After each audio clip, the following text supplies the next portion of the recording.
मैं रिक्वेस्ट करूंगा आम पार्टी के पार्टीज के ओहदेदारान, लीडर हजरात, सभी NGOs के ओहदेदारान, उसके साथ साथ सभी सीनियर सिटीजन्स व आम शहरी जो इस वक्त यहाँ इस पूरे गूल संगलदान सब डिवीजन से शमूलियत की है, जिन लोगों ने उनका शुक्रिया अदा करना चाहती हूँ कि सबसे पहली कामयाबी हमारी यही है कि हम इस वक्त एक प्लेटफॉर्म पे पूरे गूल संगलदान सब डिवीजन की सभी पार्टियां हुई हैं और मुझे लगता है कि ये कामयाबी की तरफ पहला कदम हमारा है और इंशाल्लाह आगे आने वाला वक्त बहुत अच्छा होगा क्योंकि यूनिटी में जो है ताकत है। तमाम पार्टियों, NC हो, कांग्रेस हो, BJP हो, कोई भी पार्टी इस मसले में सारे इकट्ठे हो गए हैं और हम व्यापार मंडल जो है यहाँ हमारे दुकानदार जो है गोल ब्लॉक के, जब ये सारी पार्टियां इकट्ठी हो जाएंगी, यहाँ का जिम्मेदार, यहाँ का मुलाजिम, यहाँ का व्यापार मंडल इनके साथ है। अपने हक के लिए लड़ना जरूरी है और हमारी तरजीह भी यही है कि गोल गांधरी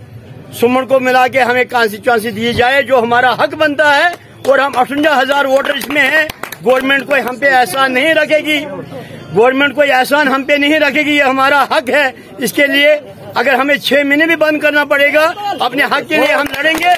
और गोल ब्लॉक के दुकानदारों को जितने भी आसपास में, उनको भी मैं आज के बाद जब भी गोल में हड़ताल होगी उनको यहाँ आना चाहिए, शमूलियत करनी चाहिए। हर आदमी का हक बनता है, हर आदमी को आना चाहिए। इसी के साथ अस्सलाम वालेकुम। कि आज हमने अपना फसल बचाना है, अगर हम अपना फसल बचाने में नाकाम रहे तो हम किसी भी तरफ के नहीं रहेंगे।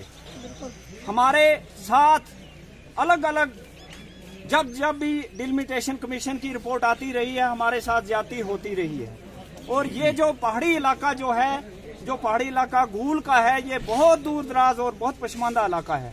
हम ये चाहते हैं कि हमारे गूल और सिर्फ गूल की शनाख्त को ना मस किया जाए, इसको बरकरार रखा जाए और गूल के साथ जितने भी इलाके पड़ते हैं वो पॉपुलेशन के हिसाब से, चाहे वो गांधरी से ले लो, चाहे वो सुमड़ की पंचायतें ले लो, चाहे हमें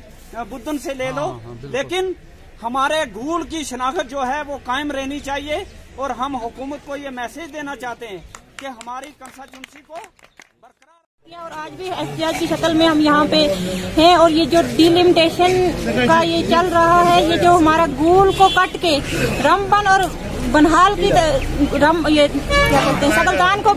रमबन की ओर लगा रहे हैं, गूल को बनहाल की ओर लगा रहे हैं, ये हमें बिल्कुल मंजूर नहीं है।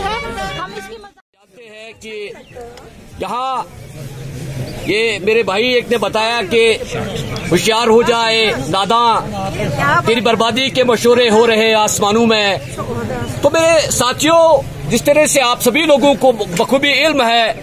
कि यहाँ पिछले कुछ बरसों से रियासत जम्मू कश्मीर पे एक स्याह बादल मंडलाते हुए नजर आ रहे हैं और उसी बादलों की कड़ी में जबकि हम कुर्बानियों पे कुर्बानियां देते आ रहे हैं, हम तलखियों का सामना करते जा रहे हैं, हम जख्म पे जख्म खाते जा रहे हैं और उसी की एक कड़ी डिलिमिटेशन कमीशन का जो एक बाज़ाब्ता तौर से मुझे लगता है एक ढकोसला रचाया गया गवर्नमेंट ऑफ इंडिया की तरफ से, और जिसमें हमें ये लगता है, हम ये महसूस कर रहे हैं कि आवाम की राय का कोई एहतराम नहीं किया जा रहा है। तो हम आज यहाँ आवाम जो है एक मंच पे आके पूरी इंडिया की गवर्नमेंट जो है उसको ये मैसेज देना चाहते हैं कि अगर हमारे साथ नाइंसाफी हुई तो हम कहीं किसी भी हद तक जाने के लिए तैयार हैं और हमें जो है कॉन्स्टिट्यूंसी गूल के नाम से मिलनी चाहिए, गूल गांधरी के नाम से।